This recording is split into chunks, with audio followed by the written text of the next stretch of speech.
todos, gracias por estar acá, a todas, a todos. ¿Por qué pensé? El nombre se llama Pensar nuestro feminismo en clave decolonial, y esto es una propuesta, no es algo fijo, es solamente un espacio que queríamos aprovechar. Como recién decían las chicas, empecé un día a contarles de qué se trataba esto y pareció que podía ser una alternativa interesante, y entonces dijimos, bueno, ¿por qué no seguimos probando, conversando? Y decidimos hacerlo abierto al público como para también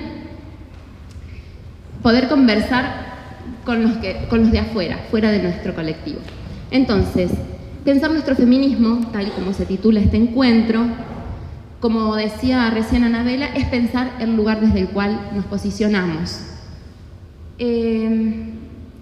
Como colectivo feminista, desde hace tiempo venimos preguntándonos cuál es nuestra particular visión de mundo, ¿no? Y creemos que hacer explícito el lugar desde el cual estamos paradas para hacer nuestras denuncias es importante, porque más allá de que sea un lugar que ya lo sentimos individualmente como algo común, ir poniéndole palabras, ir haciéndolo explícito nos ayuda también a ir dándole forma, a ir estableciendo ciertos límites y también, bueno, a construirnos de manera colectiva. Entonces creo que esto es fundamental para pensarnos como colectivo, más allá de las individualidades. Es pensar qué queremos y qué no queremos ser. Entonces, en este encuentro lo que yo voy a presentar es la corriente de pensamiento decolonial, que es una corriente teórica y que es una manera de mirar el mundo. Es decir, hay otras y lo que yo vengo a presentar acá es una opción. Por eso generalmente se conoce como opción decolonial, alternativa decolonial o perspectiva de pensamiento decolonial.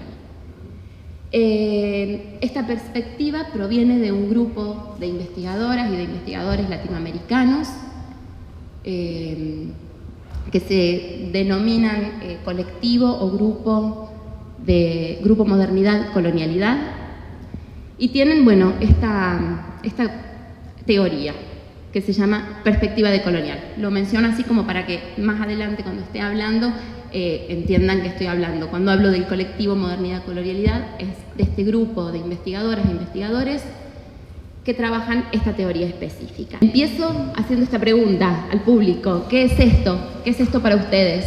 ¿Qué representa esta imagen? ¿Cómo? América. ¿Algo más? Latinoamérica. Sí, Latinoamérica. Patria grande. ¿Cómo? Patria grande. Bueno, sí. Nuevo mundo. Bueno, claro, tiene diferentes nombres.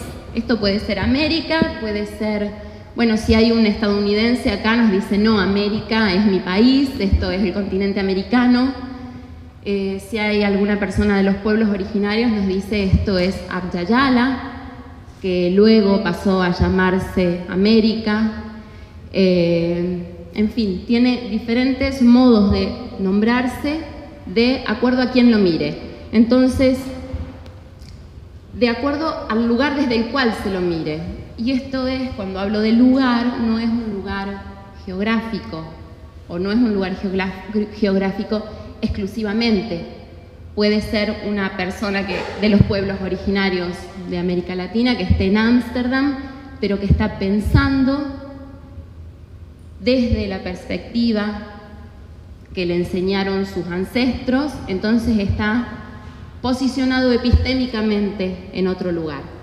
Entonces, para iniciar esta conversación, el lugar común del cual partimos es la afirmación de que no existe un único punto de vista, sino que existen diferentes miradas. Es decir, que no hay un consenso sobre cómo comprender los fenómenos de la vida social, sino que hay diferentes maneras. Lo que yo voy a presentar hoy es tan solo una mirada particular. ahí estoy yo soy Libertad, que estoy dando vuelta el mapa, y entonces Mafalda se pregunta, Libertad, lo estás poniendo al revés, y entonces Libertad le hace toda una explicación, y Mafalda solamente llega a su casa y le dice a su mamá, no sé, solo sé que algo acaba de acabarse. Y pongo este gráfico de Quino, porque lo que yo pretendo acá es, bueno, no traer una teoría como un pensamiento dogmático al cual tengamos que adherir, sino que quiero presentar algunas ideas que nos ayuden a desnaturalizar algunas cosas que simplemente las tenemos como dadas, que no nos hemos parado a cuestionar. Entonces, bueno, es esto, traer estas ideas para ponernos a pensar realmente desde qué lugar estamos diciendo, estamos haciendo nuestras denuncias y por qué queremos generar transformaciones. Este mapa que tienen acá es la primera hoja de una de las obras más importantes del grupo Modernidad Colonialidad, que se llama La colonialidad del saber, eurocentrismo y ciencias sociales. En este libro ellos ponen este mapa, un mapa mundis dado vuelta, con dos mapas mundis en los extremos. Este mapa está inspirado en un fragmento de Eduardo Galeano que se llama 501 años cabeza abajo, y tiene abajo los dos mapamundis. En uno, en el de la derecha, está el mapamundis que todos hemos aprendido en la escuela, que tiene el Ecuador desplazado hacia el sur, que tiene a Europa con una imagen distorsionada para que parezca más grande y para que pueda situarse en el centro del mundo. Y en el otro mapamundis, bueno, están el Ecuador en el centro, dividiendo el sur y el norte en partes iguales, y los continentes están representados de acuerdo a sus superficies tal cual son. Entonces Eduardo Galeano dice, hasta el mapa miente, aprendemos la geografía del mundo en un mapa que no muestra el mundo tal cual es, sino tal cual como sus dueños mandan que sea. Geografía robada, economía saqueada, historia falsificada, usurpación cotidiana de la realidad al llamado tercer mundo, habitado por gentes de tercera, abarca menos, come menos, recuerda menos, vive menos, dice menos. Entonces, como les decía recién, la perspectiva decolonial nos propone comprender los procesos globales desde una perspectiva, desde una mirada particular.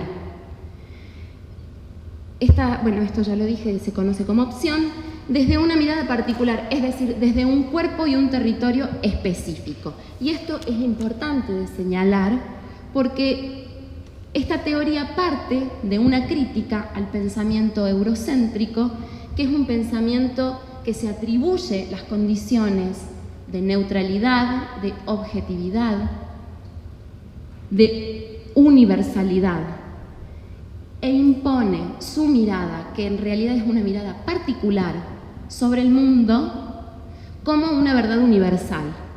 Entonces, la corriente de pensamiento decolonial muestra que lo que antes eran los atributos de Dios, luego con la secularización del pensamiento, pasan a ser los atributos del hombre occidental.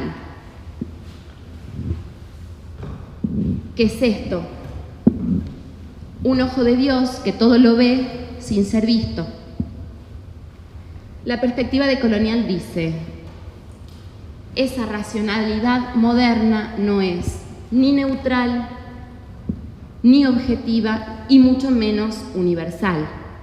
Esa realidad, es decir, la mente separada del sujeto, tal como se plantea en 1600 con Descartes, que es el padre fundador de la racionalidad moderna, separada del cuerpo, parece esto, un ojo de Dios que todo lo ve sin ser visto, pero proviene de un sujeto específico, que es varón, es decir, es hombre, es blanco, es letrado, es heterosexual, es burgués y además proviene de un territorio específico, que es Europa Occidental.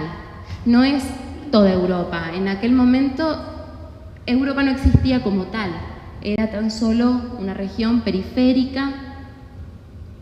Entonces proviene en realidad de la Europa que está, de la geografía que se encuentra por encima de los Pirineos. Para los hombres de la Ilustración, España está demasiado cerca de África y entonces está contaminada. O sea, lo que dice Ramón Grossfogel, que es un sociólogo puertorriqueño que pertenece al grupo Modernidad-Colonialidad, dice: solo hombres de 5 países, Francia, Inglaterra, Alemania, Italia y más adelante Estados Unidos, son quienes monopolizan el privilegio y la autoridad del conocimiento.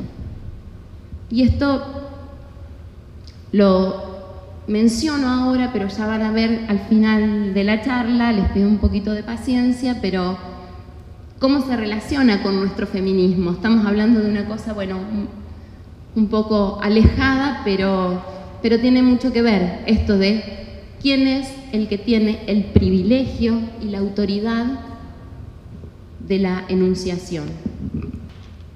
Bueno, entonces, esto, América, pero también es Achayala, también es América invertida, como la sugiere Joaquín Torres García. La Patagonia, por ejemplo, que es el lugar desde el cual yo provengo, la Patagonia argentina, puede ser la Patagonia argentina, puede ser la Patagonia chilena, o puede llamarse Wallmapu, tal como la llaman los pueblos preexistentes a la construcción de los estados nacionales de Argentina y de Chile. Y para ellos, la cordillera de los Andes no es un límite, no es una división, sino que es la columna vertebral que organiza el espacio. Y como ven ahí en chiquitito arriba, el punto cardinal de referencia es el este y no el norte. Digamos, es otra forma de mirar. Bueno, ahí está una pequeña parte del dibujito que tienen en la mano, que les dieron las chicas al comienzo, que es una línea histórica donde están un poco representados estos conceptos. Y la perspectiva decolonial tiene como 2 momentos. El primero es la crítica al sistema dominante actual, al sistema civilizatorio global, y la otra es la propuesta. Entonces, la crítica, esta perspectiva parte de una crítica al sistema capitalista, eurocéntrico, patriarcal, racista, colonial. Se trata de una crítica al capitalismo, pero no es una crítica solamente al capitalismo. Desde esta perspectiva, el capitalismo es una esfera que sin dudas es absolutamente central, pero es una esfera más dentro de un sistema que se llama sistema mundo moderno colonial, que se origina y que se mundializa con la conquista de América. Entonces, la crítica que la perspectiva decolonial realiza opta por denominar al sistema mundo moderno colonial para dar visibilidad a la palabra colonialidad, que desde esta perspectiva forma parte de la modernidad. Si observamos los procesos desde una mirada eurocéntrica, podemos decir que la modernidad surge con la Ilustración en el siglo XVIII, que la modernidad se considera la forma más avanzada de existencia, que se asume a sí misma como el único modelo de organización de la vida deseable y posible, y como la meta final de la trayectoria civilizatoria que todas las sociedades del mundo deben alcanzar. Además, se asume a sí misma como el resultado de una serie de procesos históricos que se desarrollan exclusivamente en el interior de Europa, es decir, el Renacimiento, que comienza en Italia, la ruptura ontológica, la Ilustración, las revoluciones francesas e industriales, una serie de procesos históricos que derivan en el actual modelo de organización de la vida, en el actual modelo hegemónico. Entonces, en esta crítica, lo que dicen la perspectiva decolonial es cierto que todos estos sucesos, todos estos procesos ocurren, pero no ocurren exclusivamente en el interior de Europa, ocurren en el mundo como tal. Lo que pasa es que desde la conquista de América, Europa es hegemónica. Entonces, las demás culturas, todas las culturas y pueblos no eurocéntricos, experimentan los cambios bajo la condición de subalternos.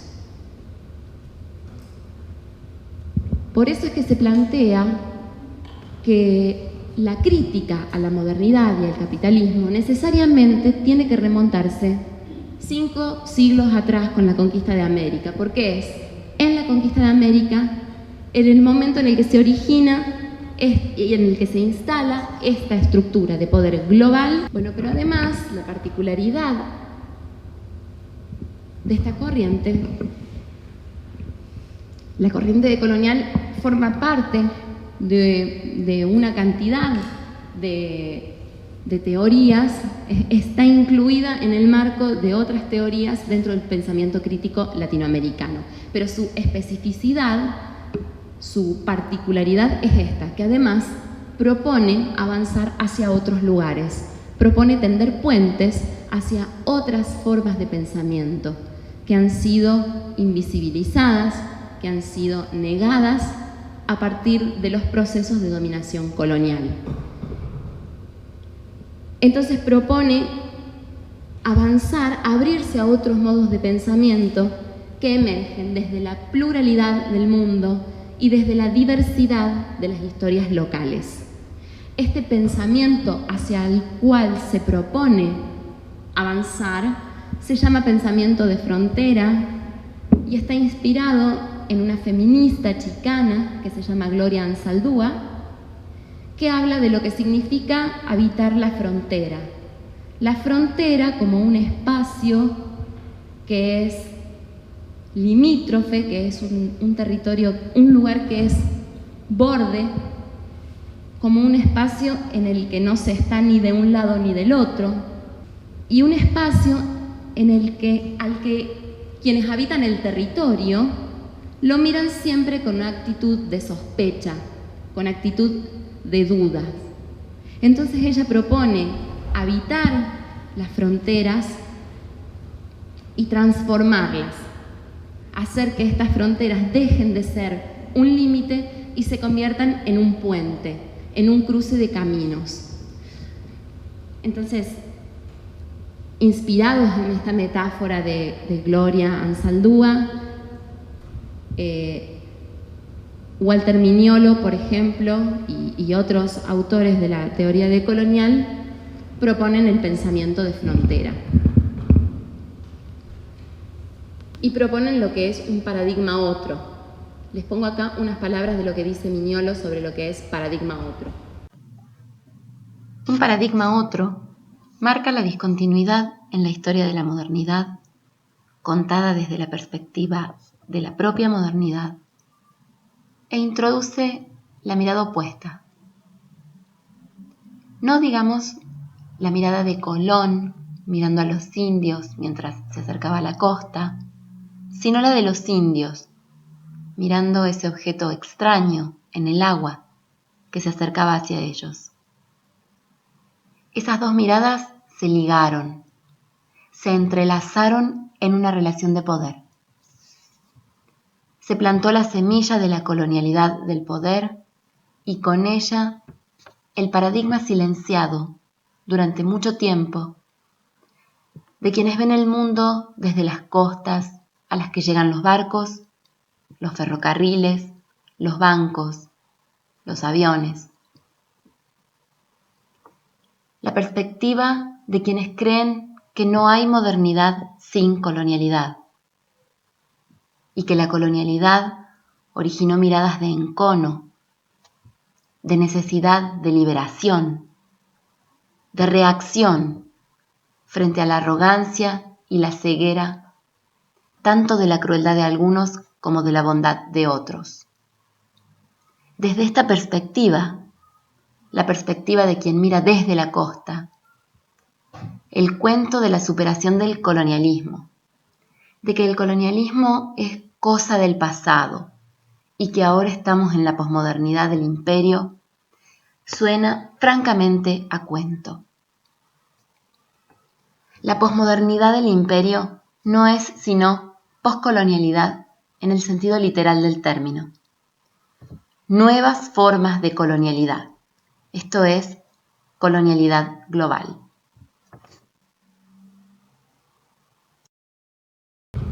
Bueno, la conquista de América entonces es una de las... Voy a ir mencionando así rápidamente algunas ideas que son fundamentales en esta corriente. Y la conquista y colonización de América es el primer punto, entonces, porque es el que da comienzo, como decía recién, a la organización colonial del mundo, a la organización colonial de los lenguajes, a la organización colonial de los saberes, a la organización colonial de la historia. Como dice el sociólogo venezolano Edgardo Lander, se da inicio a un largo proceso que logra organizar la totalidad del espacio y del tiempo, pueblos y territorios del planeta, presentes y pasados, en una gran narrativa universal. La conquista de América entonces establece un orden global que es nuevo, que no tiene precedentes. Y este orden global es el que marca el comienzo, desde esta mirada, es el que marca el comienzo de la modernidad. Es por eso que se encuentra estrechamente ligado a la historia del colonialismo y de la colonialidad. Ahora les voy a explicar la diferencia entre estas dos ideas. Pero lo primero que quiero decir es que esta discusión de cuándo empieza la modernidad, si empieza en el siglo XVIII o empieza con la conquista de América, bueno, no importa exactamente cuándo empieza, lo que importa es que empieza junto con la colonialidad. Es decir, lo que se dice es que la modernidad, en realidad, tiene una cara que está oculta. La modernidad muestra una cara que es una cara emancipatoria, pero por otro lado oculta una cara que es genocida. Entonces, la modernidad, desde la conquista de América y 3 siglos después de 3 siglos de colonialismo, cuando las rutas comerciales que antes se encontraban en el mar Mediterráneo se pasan hacia el Océano Atlántico, y cuando esas rutas comerciales logran tener hegemonía, surge la modernidad.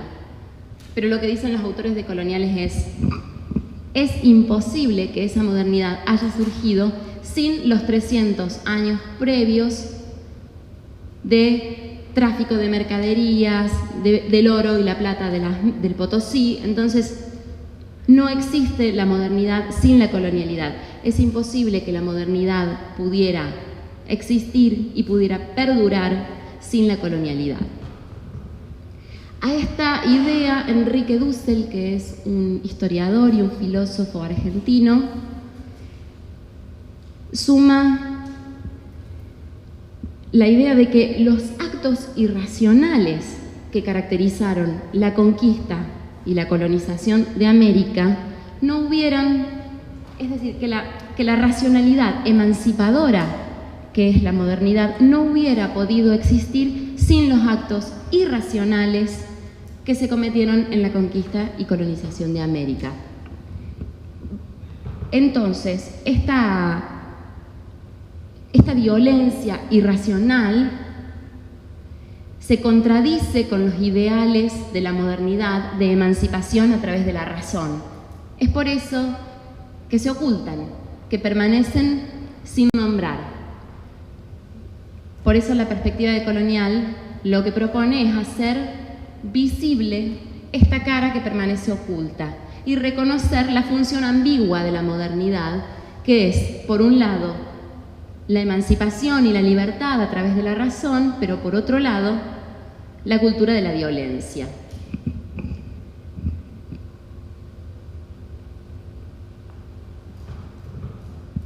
Les leo una pequeña parte porque es un lindo ejemplo para entender la simultaneidad entre la colonialidad y la modernidad. Cuando Walter Mignolo lee a Quijano, dice: Quijano introduce otra concepción del tiempo. Esta concepción espacio-temporal tiene en cuenta el espacio de la acumulación moderna y el de la explotación colonial, el de las plantaciones en el Caribe y el de la revolución industrial en Inglaterra. Es precisamente esa simultaneidad de lo moderno y lo colonial, de la esclavitud en el Caribe y de la revolución industrial en Europa, de la liberación del hombre blanco y del ciudadano, al mismo tiempo que Napoleón enviaba sus tropas para impedir la revolución haitiana, a lo que Quijano llama heterogeneidad estructural, bueno, y que relaciona con el concepto de colonialidad del poder que ahora vamos a ver. Entonces, lo que se propone acá es que asistimos a una transición entre el colonialismo moderno y la colonialidad global. Esto significa que en el proceso se transformaron las formas de dominación, pero lo que no se transformó es la estructura de poder en la que está organizada la civilización. Es decir, no se transformaron las relaciones de poder. Esta estructura de jerarquías, que son jerarquías epistémicas, raciales, de género, raciales y étnicas, jerarquías espirituales, que se formaron durante los siglos XVI y XVII, permanecen intactas hasta el presente. Entonces, la diferencia entre el colonialismo y la colonialidad es que el colonialismo es un sistema político-económico de dominación y de explotación, a través del control de los recursos, de la fuerza del trabajo y de la política. Y es el control y la dominación de un territorio, de una sociedad sobre otra. Ahora, la colonialidad es el esquema de esa dominación y es un esquema que se origina en el colonialismo, pero que permanece instalado en el imaginario social luego de la ruptura de los lazos coloniales. Es decir, luego de 300 años de colonialismo y habiendo obtenido todas las riquezas y habiendo obtenido la hegemonía del tráfico comercial, ya no es necesario, las colonias no son necesarias, porque la estructura de poder se reorganiza en nuevos marcos de legitimidad. Entonces, hacia el interior de las colonias surgen los nuevos estados nacionales, pero manteniendo la misma estructura de poder colonial originada en la conquista. Bueno, esto es lo que se conoce como colonialidad y es en el presente y desde hace 500 años el marco en el que se estructura el mundo.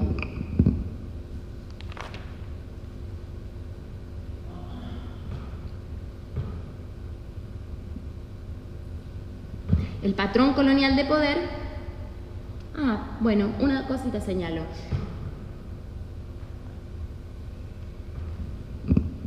Entonces, lo que dicen los autores decoloniales es que hemos asistido a la primera descolonización, con la independencia de las colonias. Hemos asistido a una primera independencia que es la independencia jurídico-política. Sin embargo, la segunda descolonización, que es lo que los autores decoloniales llaman decolonialidad, tendrá que dirigirse a las múltiples relaciones raciales, étnicas, sexuales, epistémicas, económicas y de género que quedaron intactas. Entonces, ahora sí, el patrón colonial de poder, que es otro de los términos propuestos por Aníbal Quijano, que bueno, no lo dije antes, pero es también quien propone el término de colonialidad y quien con esa propuesta en los años 90 irrumpe y hace un giro paradigmático en los debates latinoamericanos. Entonces es muy importante el aporte que ha hecho Aníbal Quijano. Bueno, otro de los conceptos que propone es el de patrón colonial de poder, que es el esquema en el cual se organiza el poder. Es un patrón que se origina en la conquista y que incluye a todas las sociedades y culturas no eurocéntricas del mundo. Este patrón tiene dos rasgos fundamentales. El primero es que organiza una clasificación de las diferencias entre las personas a partir de la idea de raza. De acuerdo a Quijano, la idea de raza no existe, es un constructo que se crea con la conquista de América para clasificar a las personas. Esta clasificación de las diferencias luego, de acuerdo a los momentos históricos y de acuerdo a los agentes, se va resignificando, se va transformando y se va multiplicando. Entonces son diferencias raciales, que luego son diferencias étnicas, pero que también pueden ser diferencias antropológicas o incluso hoy pueden ser diferencias nacionales. Y el segundo rasgo fundamental de esta organización del poder es la articulación de todas las formas históricas del control del trabajo en torno al capital y al mercado mundial. Es decir, todas las formas existentes en distintos momentos y en distintos lugares de control del trabajo se juntan y se articulan para producir mercaderías para el mercado mundial. Entonces, la esclavitud se organiza para producir mercaderías para el mercado mundial. La servidumbre, lo mismo. La reciprocidad, la forma salarial, igual. Esta articulación entre trabajo y raza es lo que, de acuerdo a Mignolo, genera el capitalismo global.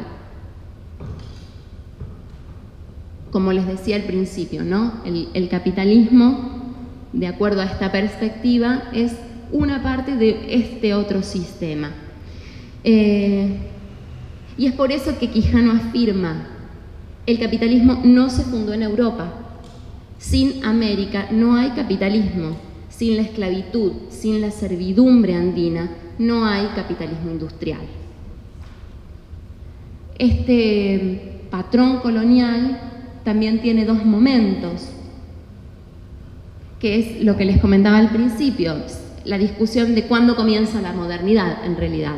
El patrón colonial se inicia con la conquista de América y entonces lo que, de acuerdo a esta perspectiva, dice, existe una primera modernidad que es un periodo previo a la segunda modernidad, que es la modernidad tal como la conocemos desde la mirada eurocéntrica.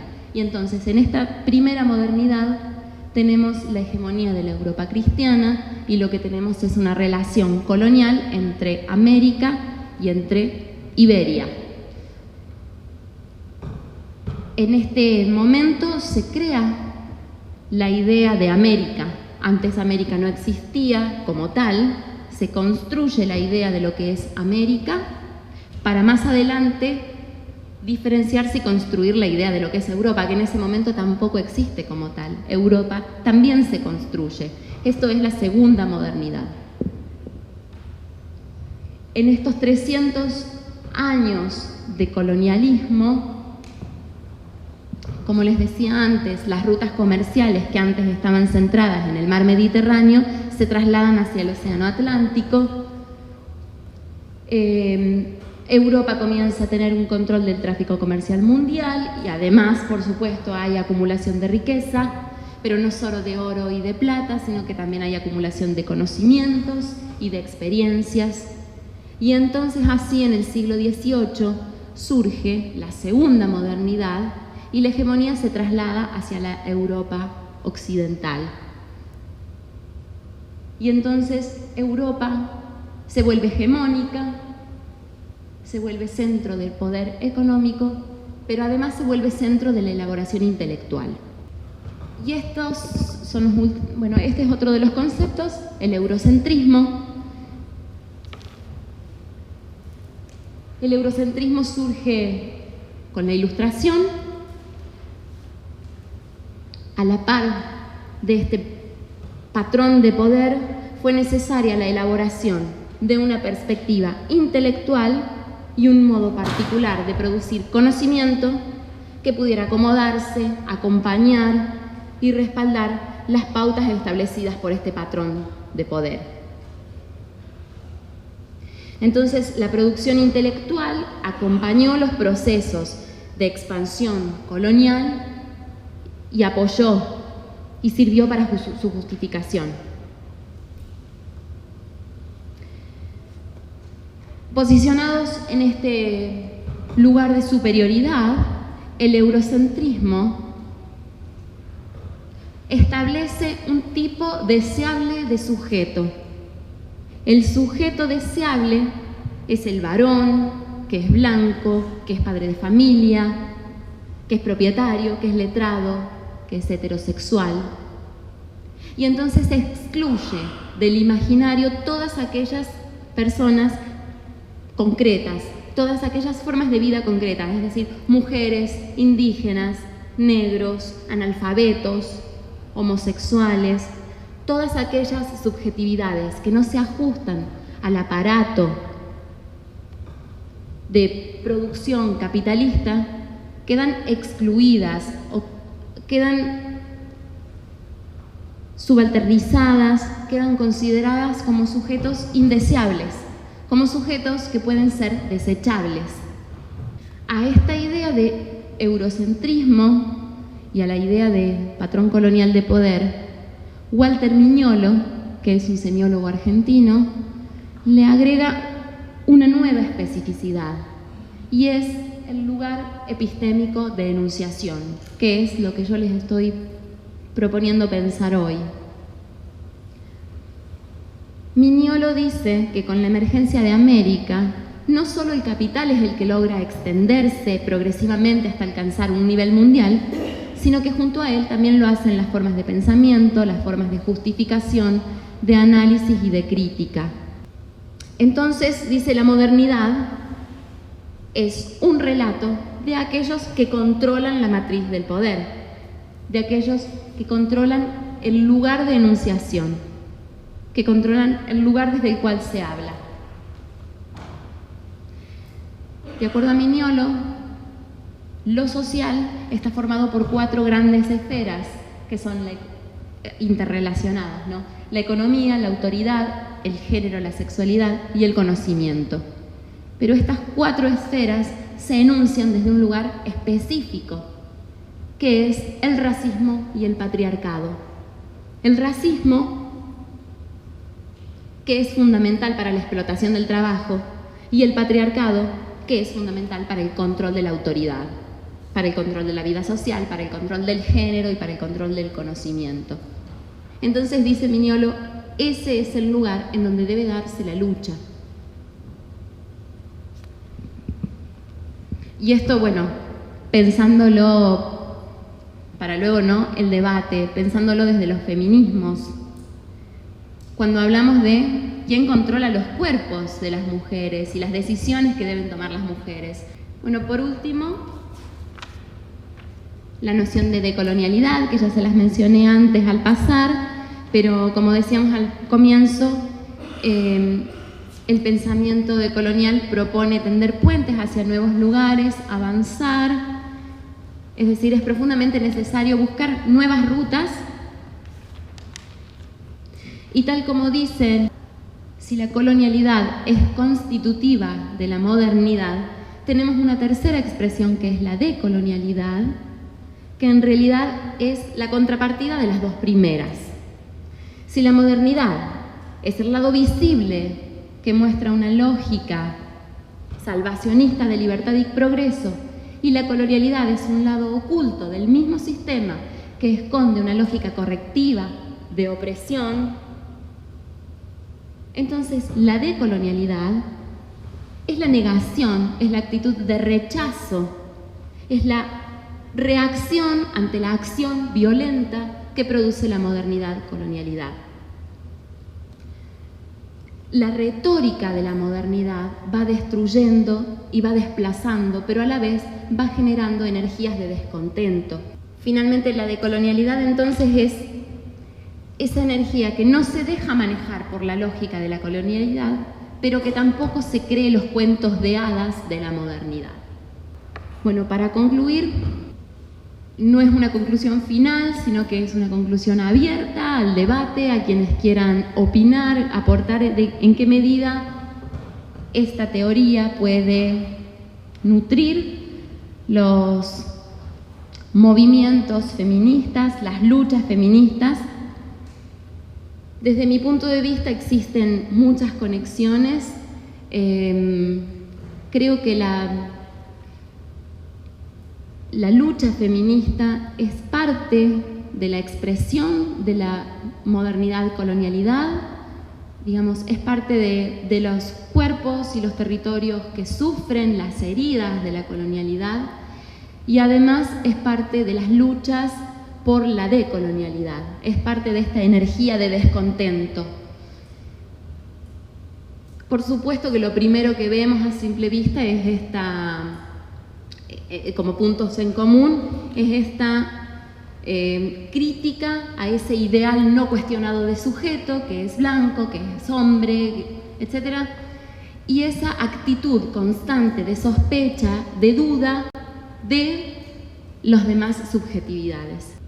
Por último, creo que el lugar que tenemos como punto de partida para continuar pensándonos es lo que comentábamos al principio sobre el pensamiento de frontera. De cierta forma, nosotras también estamos habitando esta frontera. Creo que desde el comienzo, cuando empezamos a pensarnos como colectivo y sentíamos que habían cosas que nos diferenciaban de otros colectivos feministas, es esta sensación de que no estamos contestando, que no estamos rompiendo, que no estamos discutiendo el sistema, que nos sentimos incómodas con un feminismo que no discute, que no rompe, simplemente quiere pertenecer, ser incluido. Entonces, como final, propongo que pensemos esto, lo que significa habitar las fronteras, y entonces, bueno, para cerrar, Diana nos va a leer una poesía de Gloria Anzaldúa en la que explica lo que significa habitar la frontera.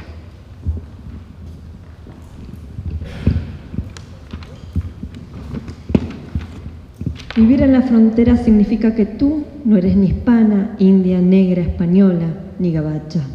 Eres mestiza, mulata, híbrida, atrapada en el fuego cruzado entre dos bandos, mientras llevas las 5 razas sobre tu espalda, sin saber para qué lado volverte, del cual correr.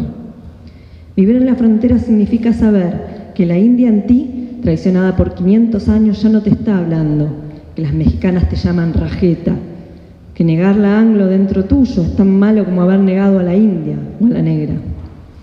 Cuando vives en la frontera, la gente camina a través tuyo, el viento roba tu voz, eres una burra, un güey, un chivo expiatorio, anunciadora de una nueva raza, mitad y mitad, tanto mujer como hombre, ninguno, un nuevo género. Vivir en la frontera significa poner chile en el borscht, comer tortilla de maíz integral, hablar Tex-Mex con acento de Brooklyn, ser detenida por la migra en los puntos de control fronterizos. Vivir en la frontera significa que luchas duramente para resistir el éxir de oro que te llama desde la botella, el tirón de cañón de la pistola, la soga aplastando el hueco de tu garganta. En la frontera, tú eres el campo de batalla, donde los enemigos están emparentados entre sí. Tú estás en casa, una extraña.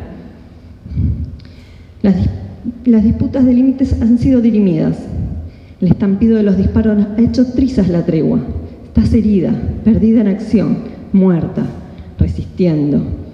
Vivir en la frontera significa el molino con los blancos dientes de navaja quiere arrancar en tiras tu piel rojo oliva, exprimir la pulpa, tu corazón, pulverizarte, apretarte, alisarte, oliendo como pan blanco, pero muerta.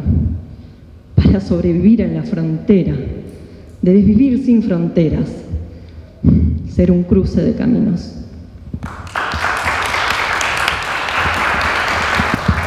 Bueno, un fuerte aplauso para Diana con la poesía y agradecemos a Agus por toda la presentación.